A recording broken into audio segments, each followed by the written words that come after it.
ధరిస్తారు, కొందరు దాచుకుంటారు, కొందరు దోచుకుంటారు, మరికొందరైతే ఏకంగా యుద్ధాలే చేస్తారు. కాకపోతే అందరూ అమితంగా అభిమానిస్తారు. అవును, బంగారం అనే సౌండ్లోనే ఒక మ్యాజిక్ ఉంది కదా. ఆ మ్యాజిక్ ఎలా వచ్చిందో చూద్దాం ఇవాల్టి బర్నింగ్ టాపిక్లో.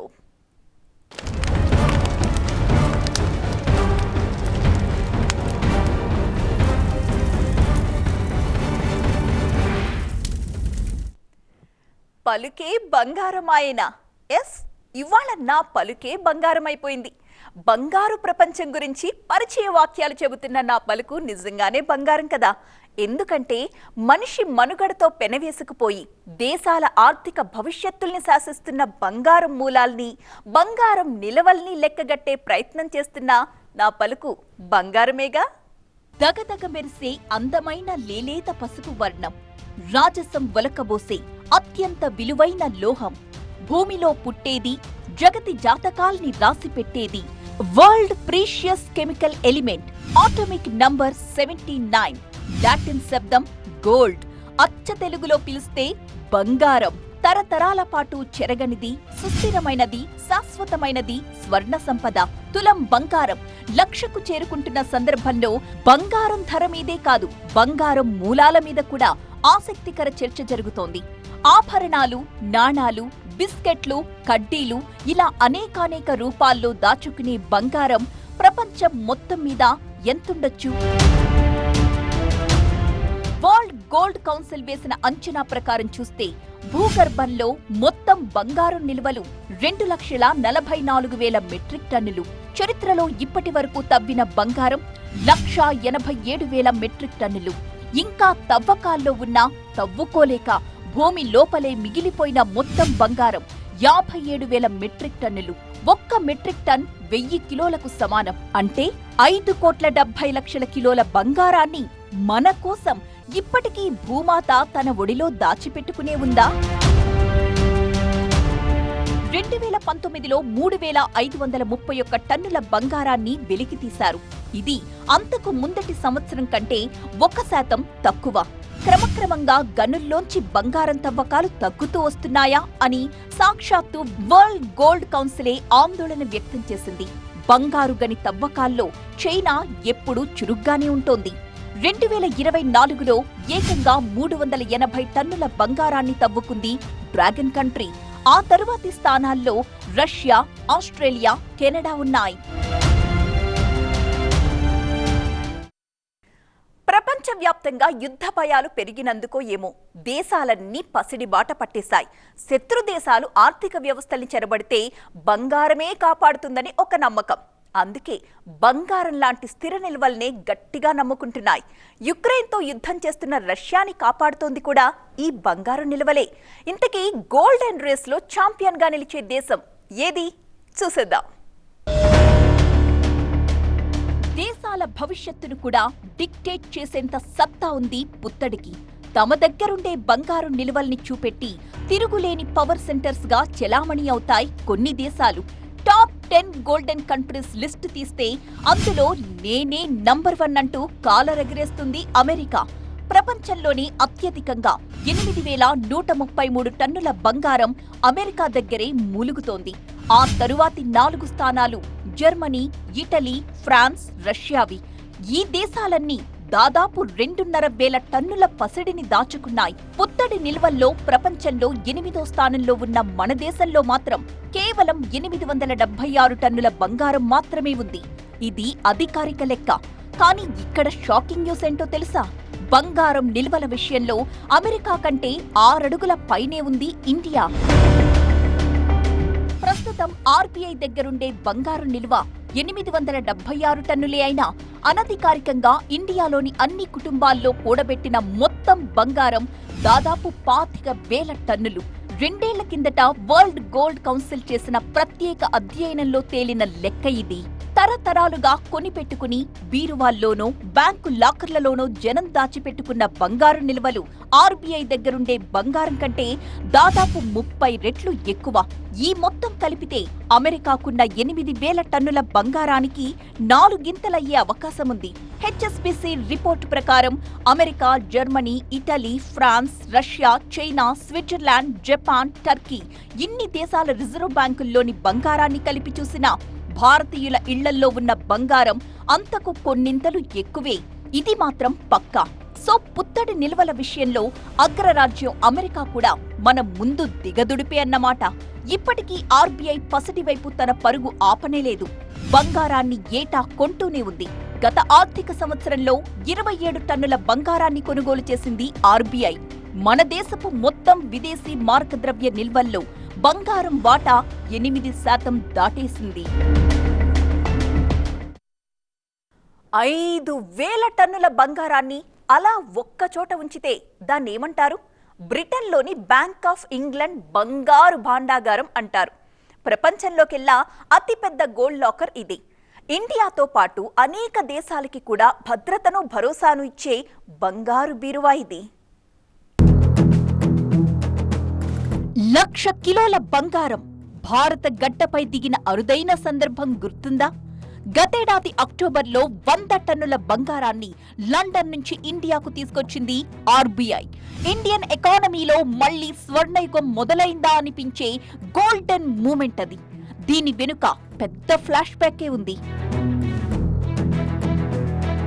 1990లో దేశం దివాలా అంచుకు చేరి ఫారిన్ ఎక్స్చేంజ్ నిలువలు అడుగంటిపోయి దిగుమతులు చేసుకుంటే చెల్లించడానికి చేతిలో చిల్లిగవ్వలేని దురవస్థ. విదేశాల్లోని మన రాయబార కార్యాలయాల్ని కూడా తాకట్టు పెట్టుకోవలసిన విపత్కర పరిస్థితి.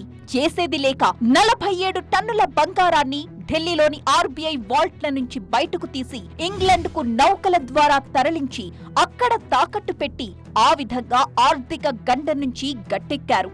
ఆ తరువాత భారత ప్రధానిగా పగ్గాలు చేపట్టిన పివి నరసింహారావు, ఆర్థిక మంత్రి మన్మోహన్ సింగ్ ఇద్దరూ కలిసి మ్యాజిక్ చేశారు. ఆర్థిక సంస్కరణలు చేపట్టి ఇండియన్ ఎకానమీని మళ్లీ పట్టాలెక్కించి ఇంగ్లాండ్లో తాకట్టు పెట్టిన బంగారాన్ని విడిపించారు. అయితే ఆ బంగారాన్ని తిరిగి దేశానికి తీసుకురాకుండా యూకేలోనే ఉంచేశారు. ఆ తరువాత మరిన్ని టన్నుల బంగారాన్ని కొనుగోలు చేసిన భారత్ దాన్ని కూడా బ్యాంక్ ఆఫ్ ఇంగ్లాండ్ లోనే స్టోర్ చేసి పెట్టింది. ప్రస్తుతం బ్రిటన్ బ్యాంక్ ఇనప్పెట్టెలో మన బంగారం 513 టన్నుల మేర మూలుగుతోంది. అందులో కేవలం 100 టన్నుల బంగారం అంటే 1,00,000 కిలోల పసిడిని ప్రత్యేక విమానాల ద్వారా గత అక్టోబర్లో ఇండియాకు తీసుకొచ్చి మన ఆర్బీఐ బీరువాల్లో భద్రపరిచారు. నాట్ ఓన్లీ ఇండియా, ప్రపంచంలోని అనేక దేశాలకు బంగారం దాచుకోవడానికి అత్యంత సురక్షిత కేంద్రం బ్యాంక్ ఆఫ్ ఇంగ్లాండ్. ఆ విధంగా ఆయా దేశాలకు స్టోరేజ్ ఖర్చులు, భద్రతాపరమైన ఇబ్బందులు తప్పుతాయి. ప్రపంచంలో పసిడి నిల్వలు దాచిపెట్టుకునే బ్యాంకుల్లో ఇంగ్లాండ్ బ్యాంక్ ది 2వ స్థానం. ఇక్కడ భద్రపరిచిన 5,000 టన్నుల బంగారు ఇటుకల విలువ మన కరెన్సీలో అయితే 18 లక్షల కోట్ల రూపాయలు. కట్టుదిట్టమైన భద్రత నడుమ ఉండే ఈ లాకర్ నుంచి మొత్తం బంగారాన్ని బయటకు తరలించాలంటేనే 3 రోజుల సమయం పడుతుంది. ఇంతవరకు ఒక్కసారి కూడా ఈ వాల్ట్లో భద్రతా లోపం కనిపించలేదు. అందుకే మన ఆర్బీఐతో పాటు మిగతా దేశాలన్నింటికీ అత్యంత విశ్వసనీయ గోల్డ్ లాకర్ ఏది అంటే అది బ్యాంక్ ఆఫ్ ఇంగ్లాండే. పేరు సన్నీ వాగ్చూర్, మరాఠీ మనిషి. ఇండియాస్ గోల్డ్ మ్యాన్ గా ఎప్పుడూ ట్రెండింగ్ లోనే ఉంటాడు. గోల్డ్ కోటెడ్ బెంచ్ కార్లను మెయింటైన్ చేసేంత ఖరీదైన బాపతు. ఇండియాలో ఇటువంటి బంగారు రాజుల బ్యాచ్ చాలా పెద్దది. వీళ్ల పుణ్యమా అని మన దేశం బంగారు దేశంగా మారిపోయిందా? ఇండియన్లకు పుత్తడి మీద మమకారం ఎక్కువ. భారతీయ మహిళలైతే బంగారాన్ని ప్రాణ సమానంగా భావిస్తారు. శుభకార్యం అంటే అంతో ఇంతో బంగారం కొనుగోళ్లు తప్పనిసరి. ఎగువ మధ్య తరగతి ఇళ్లల్లో అధమపక్షం 1/2 కిలో బంగారమైనా ఉంటుందనేది ఒక లెక్క. బంగారాన్ని స్టేటస్ సింబల్ గా భావించే కుటుంబాలైతే కోకొల్లలు. పెళ్లిళ్ళు పేరంటాళ్లైతే ఇక చెప్పేదేముంది, జ్యువెలరీ ఎగ్జిబిషన్సే. కొందరు మగవాళ్లకైతే ఒంటి మీద బంగారాన్ని ధరించడం ఒక వ్యసనం. ఈ లెక్కన ఇండియాలో హౌస్ హోల్డ్ పసిడి మొత్తాన్ని 25,000 టన్నులకు పైనేనని లెక్కేసింది వరల్డ్ గోల్డ్ కౌన్సిల్. మిగతా దేశాల్లో బంగారానికి ఇంత బ్యాక్గ్రౌండ్ లేదు. ఆర్నమెంటల్ గోల్డ్ కి గిరాకీలే ఉండవక్కడ. జనం ఒంటి మీద కానీ ఇళ్లల్లో గాని బంగారం మచ్చుకైనా కనిపించదు. మన దేశంలో ఎక్కువగా బంగారం నిల్వలుండే 10 రాష్ట్రాల్లో బీహార్, రాజస్థాన్ ముందు వరుసలో ఉన్నాయి. ఉత్పత్తి విషయంలో దేశంలోకెల్లా కర్ణాటకది ఫస్ట్ ప్లేస్. ఇక్కడున్న Kolar gold fields, Hutti gold mines నుంచి 80% పసిడి తవ్వకాలు జరుగుతున్నాయి. ఆంధ్రప్రదేశ్, జార్ఖండ్ రాష్ట్రాల్లో కూడా గోల్డ్ మైనింగ్ జరుగుతున్నప్పటికీ కర్ణాటకతో పోలిస్తే చాలా తక్కువ. జ్యువెలరీ మార్కెట్ విషయంలో బెంగళూరుదే బెటర్ ప్లేస్. చిట్టీల రూపంలో పొదుపు చేసి ఆ విధంగా బంగారంపై పెట్టుబడులు పెట్టే అలవాటు తమిళంలోనే ఎక్కువగా కనిపిస్తుంది. అందుకే చెన్నైలో గోల్డ్ ఇన్వెస్ట్మెంట్ మార్కెట్ యాక్టివ్గా ఉంటుంది. ఆర్థిక రాజధానిగా పేరున్నప్పటికీ ముంబైలో బంగారం వినియోగం చెప్పుకోదగ్గ స్థాయిలో మాత్రం లేదు. భారతదేశంలో ప్రసిద్ధ దేవాలయాల్లో పేరుకుపోయిన బంగారం 4,000 టన్నులకు పైమాటే. కేరళ అనంత పద్మనాభ స్వామి, తిరుపతి వెంకటేశ్వర స్వామి, షిరిడి సాయిబాబా, పూరి జగన్నాథ స్వామి, వారణాసి కాశీ విశ్వనాథ్ టెంపుల్ ఇవన్నీ ఆయా రాష్ట్ర ప్రభుత్వాలు ఏర్పాటు చేసిన ట్రస్ట్ బోర్డుల నిర్వహణలో ఉంటాయి. హిందూ దేవాలయాల్లో, ధార్మిక సంస్థల్లో విరాళాల ద్వారా పోగైన బంగారమంతా కరిగించి బిస్కెట్ల రూపంలోకి మార్చాలని, దాన్ని విక్రయించడం ద్వారా వచ్చిన సొమ్మును అభివృద్ధి కార్యక్రమాలకు ఖర్చు పెట్టాలన్న ప్రతిపాదన కూడా ఉంది. కానీ దేవాలయాల సంపదను జాతీయం చెయ్యాలా వద్దా అన్న చర్చ ఇప్పట్లో తెగేది కాదు. కోలార్ గోల్డ్ ఫీల్డ్స్ 40 ఏళ్ల కిందట ఎలా ఉండేదో తెలుసా? ఇంగ్లండ్ని మరిపించేది. మినీ ఇంగ్లండ్ అని పిలిచేవారు. కేజీఎఫ్ కారణంగా బంగారం తవ్వకాల్లో ప్రపంచంలోనే 6వ స్థానంలో ఉంది భారత్. కానీ ఇప్పుడు సినిమాల్లో తప్ప ఒరిజినల్ కేజీఎఫ్ ఎక్కడా కనిపించట్లేదు. ఎందుకు? 2001లో వాజ్పేయి ప్రభుత్వం కేజీఎఫ్ ని మూసేసింది. కారణం తవ్వకాలకు అవుతున్న ఖర్చు. అప్పట్లో 10 గ్రాముల బంగారం ధర 4,000. కానీ బంగారాన్ని వెలికి తీయడానికైన ఖర్చు 9,000. పివి నరసింహారావు హయాంలోని కేజీఎఫ్ ని సిక్ ఇండస్ట్రీగా ప్రకటించారు. అంటే లాభాలు రాని కంపెనీగా అనౌన్స్ చేశారన్నమాట. వాజ్పేయి వచ్చాక ఆ ఖర్చును భరించలేక మూసేశారు. ప్రస్తుతం 10 గ్రాముల బంగారం ధర ₹1,00,000 చేరువవుతూ ఉండడంతో కేజీఎఫ్ మైనింగ్ లాభదాయకంగా ఉంటుందని చెబుతున్నారు. కాకపోతే కొన్ని వేల ఏళ్లుగా తవ్వుతూ వెళ్లిన కారణంగా అక్కడ బంగారం నిల్వలు పెద్దగా లేవు అన్న మాట కూడా వినిపిస్తోంది. నిజంగా ప్రాఫిట్ వచ్చేంత బంగారం అక్కడుంటే మాత్రం నరాచీ తలుపులు మళ్లీ తెరుచుకుంటాయి. ఇది మనం కొత్తగా ఆవిష్కరించుకుంటున్న పాత బంగారు లోకం. మరో అంశంతో మళ్ళీ కలుద్దాం. చూస్తూనే ఉండండి TV9.